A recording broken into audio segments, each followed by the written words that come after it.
ओम शांति। आज की मुरली का टॉपिक है अब नहीं तो कब नहीं। आज लवफुल और लॉफुल बाप दादा सभी बच्चों के खाते को देख रहे थे। हर एक का जमा का खाता कितना है। ब्राह्मण बनना अर्थात जमा के खाते को बढ़ाना। क्या बढ़ाना है हम सभी को? जमा का खाता अर्थात समय का खजाना, शक्तियों का खजाना, श्रेष्ठ संकल्पों का खजाना और समय का खजाना। ये हमें 4 खजाने बढ़ाने हैं, क्योंकि ये जन्म ही है अपने खाते को बढ़ाने का। जैसे हम वो अकाउंट खोलते हैं तो लक्ष्य क्या रहता है कि हमें अपने अकाउंट में जमा करना है, बचत करके जमा करना है। तो ऐसे ही ये 4 खजाने भी हमें जमा करने हैं। समय को बचाना है, समय हमारा व्यर्थ ना जाए। संकल्पों को भी हमें व्यर्थ के बजाय समर्थ बनाना है। शक्तियों को भी हमें बचाना है, क्योंकि कहा भी जाता है अब नहीं तो कब नहीं। ये समय ही है अभी करने का, क्योंकि समय कभी भी लौटकर नहीं आता है।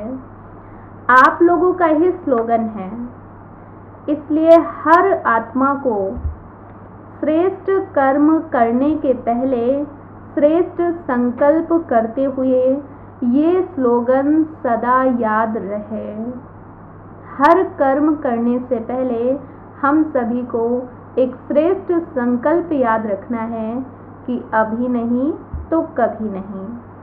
तो हर कार्य हमारा तीव्र गति से होगा और अच्छा होगा।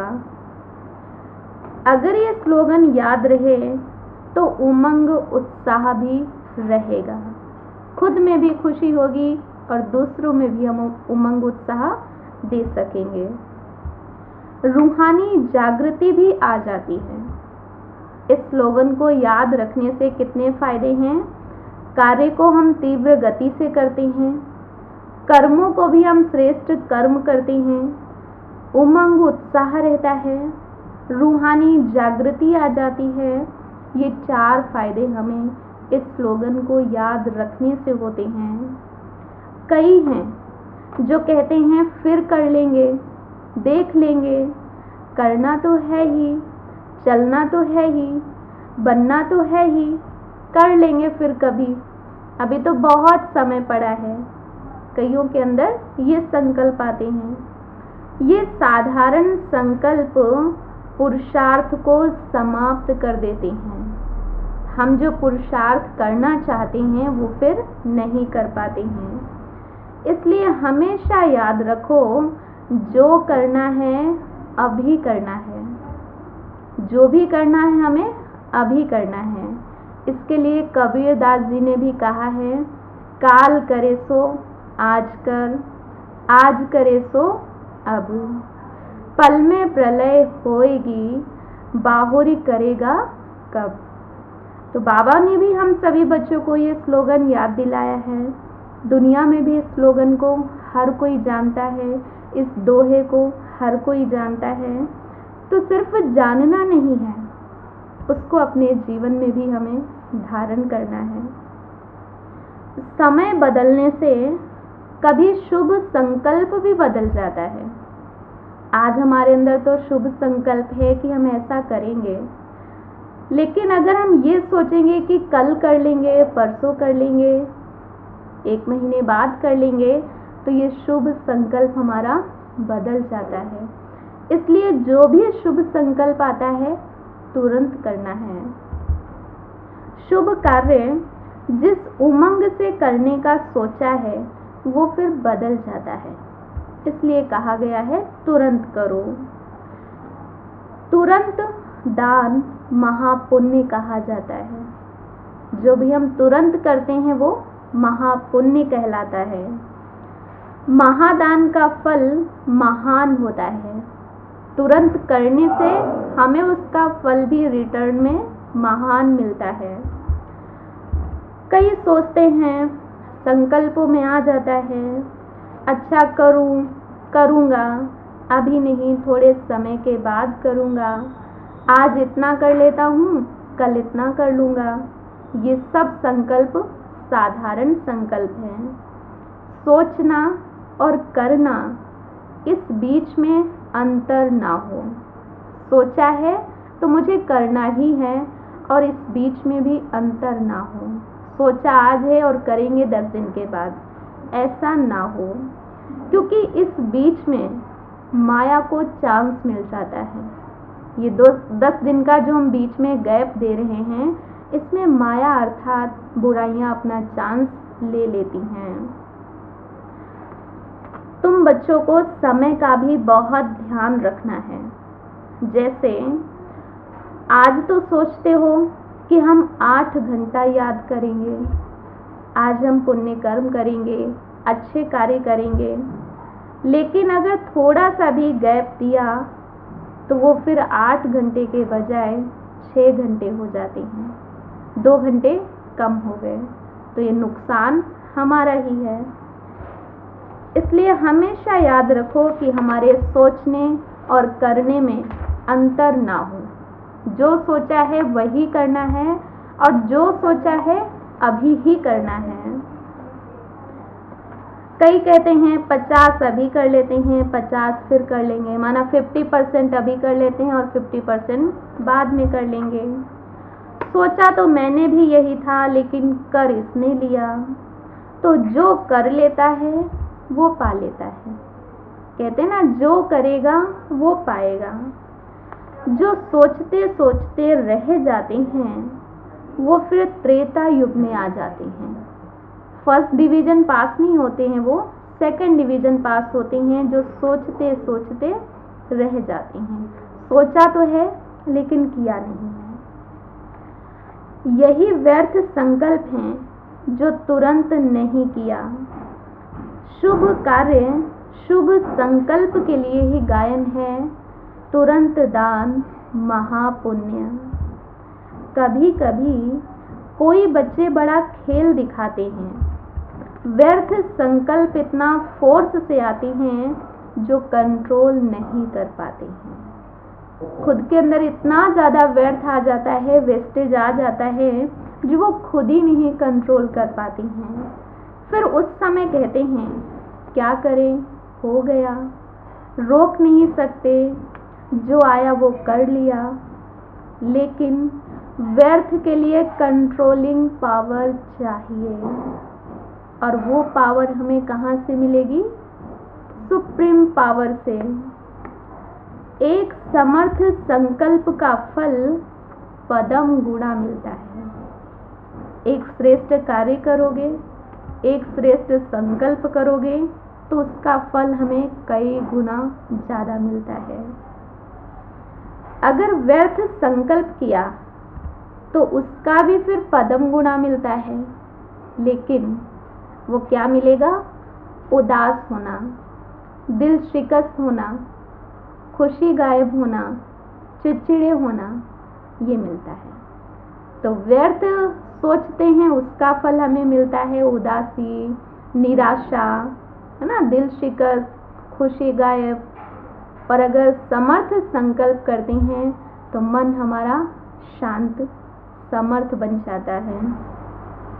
इसलिए सोचो मुझे क्या करना है, व्यर्थ संकल्प या समर्थ संकल्प चलाने हैं। अपने को भी नहीं समझ सकते, सोचते हैं कि था तो कुछ भी नहीं, ऐसा कुछ सोचा तो नहीं था, पता नहीं खुशी क्यों गायब हो गई। तो खुशी गायब होने का कारण ही है कहीं ना कहीं हमारे अंदर वेस्टेज है, कहीं ना कहीं हमारे अंदर नेगेटिविटी है। बात तो बड़ी नहीं थी, लेकिन बहुत दिन हो गए हैं। बात तो छोटी सी थी, लेकिन उस बात को लेकर के आज महीनों सालों हो गए हैं। खुशी कम हो गई है। पता नहीं क्यों अकेलेपन अच्छा लगता है। कहाँ चले जावें, लेकिन जाएंगे कहाँ? जब खुशी गायब हो जाती है तो व्यक्ति क्या सोचता है? अकेलापन हमें चाहिए, कहीं चले जाएं, ऐसा स्थान चाहिए। ये निशानी है खुशी गायब होने की। अकेलापन अर्थात बिना बाप के साथ के। जहाँ बाबा का साथ नहीं, वहाँ अकेलापन है। अकेले कहीं मत जाना, क्योंकि अकेले जाने से कोई भी रास्ते में मिल सकता है, कोई भी कुछ भी कर सकता है। तो यहाँ पर भी अगर बाप का साथ छोड़ा तो कभी रास्ते में क्रोध आ जाएगा, तो कभी रास्ते में मोह आ जाएगा, नफरत आ जाएगी। तो इसलिए इन सब से दूर होने के लिए सदा ही स्वयं को कंबाइंड रखो, मैं और मेरा बाबा। मन और बुद्धि से सदा उनके साथ रहो। तो उदासी, निराशा, हताश खत्म हो जाएंगे। स्वयं को कंबाइंड समझो, क्योंकि संगम युग है ही कंबाइंड रहने का युग। सिर्फ इस युग में ही हमें परमात्मा का साथ मिलता है। इस युग में ही हम परमात्मा की याद में रहते हैं, इसलिए सदा ही कंबाइंड रहना है। एक सेकंड भी अलग नहीं होना है। एक सेकंड भी अगर हम अलग होंगे तो माया हमें अपना बना लेगी। कहते हैं ना, जहाँ दो व्यक्ति बात करते हैं तो तीसरा आने में हिचकिचाएगा। तो जहाँ मैं और बाबा हूँ तो वहाँ माया नहीं आ सकती है। एक सेकंड भी बुद्धि से बाबा से अलग नहीं होना है। कभी सागर के किनारे, कभी पहाड़ों पर, कभी छत पर मनन करने के लिए जाओ, वो अलग बात है। कई बार मन होता है कि हमें शांति चाहिए, एकांत चाहिए मनन करने के लिए, लेकिन बाप के बिना अकेले नहीं जाना। चाहे सागर के किनारे जाओ, चाहे पार्क में जाओ, चाहे छत पे जाओ, कहीं भी जाओ, लेकिन अकेले नहीं जाना। यही तुम बच्चों को वायदा करना है भगवान से। हम बच्चों को वायदा करना है कि हम साथ ही रहेंगे, साथ ही चलेंगे। ऐसे नहीं जंगल में व सागर में चले जाना, नहीं। वायदा पक्का करो और इस वायदे में दृढ़ता भी हो। आज लोग वायदे तो कर लेते हैं लेकिन निभाते नहीं हैं।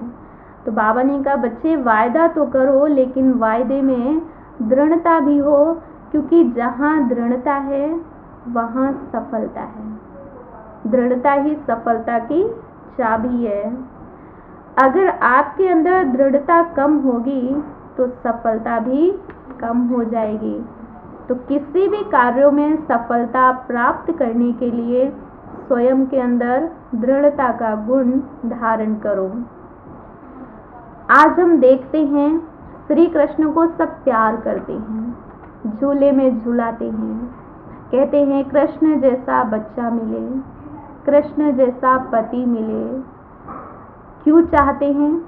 क्योंकि कृष्ण की आत्मा और शरीर दोनों ही पवित्र हैं और श्री कृष्ण के अंदर 16 कलाएं हैं, सर्वगुण संपन्न हैं। इसलिए हर कोई यही चाहता है कि मुझे कृष्ण जैसा बच्चा मिले। तो अब बाबा क्या सिखा रहे बच्चे? कृष्ण जैसे तुम खुद बनो, सर्व कलाओं में, सर्व गुणों में संपन्न बनो, शुद्ध बनो। और अभी ही बनना है, ये नहीं कि फिर बन लेंगे 1 साल के बाद, अभी तो बहुत उम्र पड़ी है, समय बहुत है। नहीं, अभी ही श्री कृष्ण के जैसा बनने का पुरुषार्थ करना है। बाप दादा को भी हर बच्चे से मिलने में, हर बच्चे की मीठी मीठी बातों में मजा आता है। हर पिता क्या चाहता है? बच्चे हमसे बातें करें, और बच्चे कुछ भी बोले पिता को अच्छा लगता है। तो हम बच्चे भी जब दिल से मीठी मीठी बातें करते हैं भगवान से, उसे अपना साथी बनाते हैं तो परमात्मा भी खुश होता है। बाबा हर बच्चे के तीनों कालों को देखते हैं। हम पास्ट में क्या थे, प्रेजेंट में क्या हैं और हम फ्यूचर में क्या बनेंगे, तीनों रूप हमारे बाबा देखते हैं। लेकिन बच्चे सिर्फ वर्तमान को ज़्यादा देखते हैं, इसलिए कभी कैसे हो जाते हैं और कभी कैसे हो जाते हैं, क्योंकि वर्तमान में क्या है, दुख है ही दुख धाम, तो दुख धाम में दुख ही होंगे। तो बाबा ने कहा जैसे मैं तीनों कालों को देखता हूँ, ऐसे तुम बच्चों को भी तीनों काल देखने हैं, पास्ट, प्रेजेंट, फ्यूचर। तुम बच्चे बाप के खजानों के अधिकारी हो।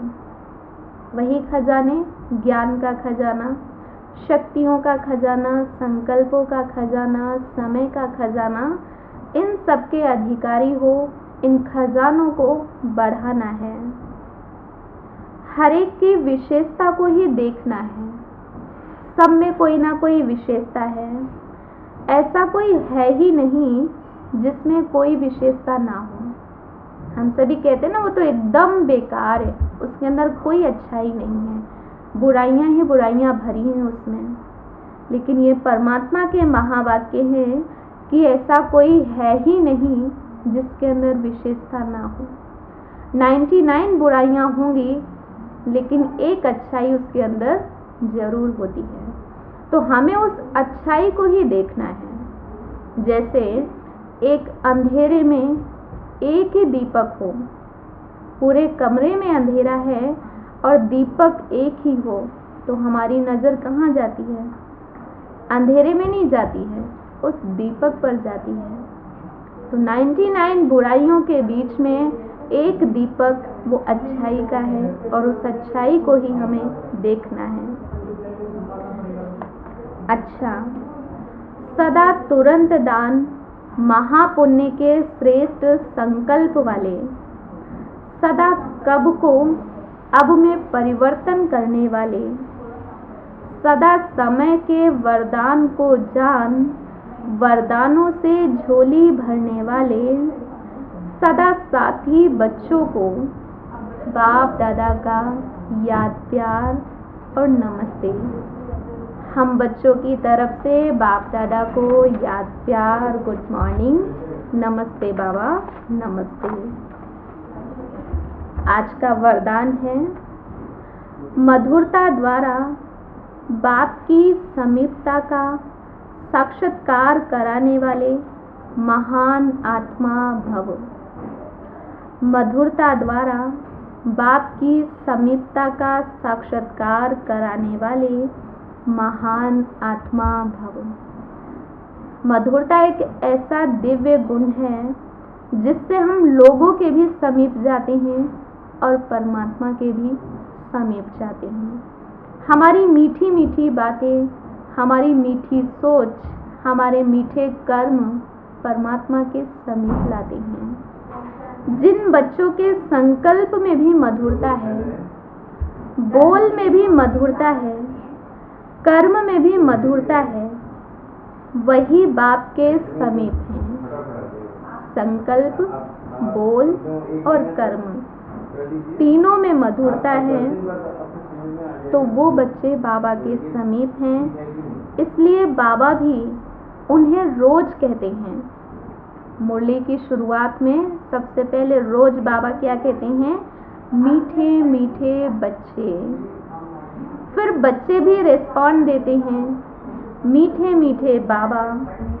तो ये रोज का मधुर बोल मधुरता संपन्न बना देता है।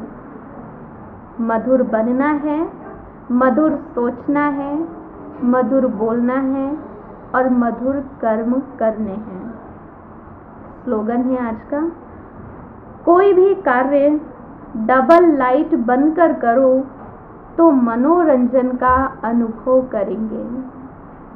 आज हम कार्य तो करते हैं, लेकिन एक मजबूरी से करते हैं, बोझ समझ के करते हैं, तो हमें उस कार्य को करने में मज़ा नहीं आता है, खुशी नहीं होती है। तो कैसा भी कार्य हो, खुशी से करना है, मनोरंजन से करना है, तो उसके लिए डबल लाइट बनो। लाइट के दो अर्थ हैं, लाइट माना हल्का और दूसरा लाइट माना प्रकाश, ज्योति। तो स्वयं को आत्मा समझ करके फिर कार्य करना है। दूसरा, हल्के बन के करना है। सेवा को, कार्य को बोझ समझ के नहीं करना है, सेवा समझ के करना है। ईश्वर ने हमें इस सेवा के निमित्त बनाया है और वो मैं बहुत भाग्यशाली आत्मा हूँ जो मुझे ईश्वर ने इस कार्य के लिए चुना। तो हर कार्य में फिर मनोरंजन का अनुभव होगा। अच्छा, ओम शांति। आज का होमवर्क है, मैं मधुरता संपन्न आत्मा हूँ। आज के दिन मुझे सारे दिन मधुरता का गुण धारण करना है। अपने मुख से कटु वचन, अपशब्द नहीं निकालने हैं। सिर्फ हमें ज़्यादा ध्यान देना है अपने बोल पर। बोल हमारे मीठे होते हैं तो धीरे धीरे सोच भी हमारी मीठी होने लगती है। अच्छा, ओम शांति।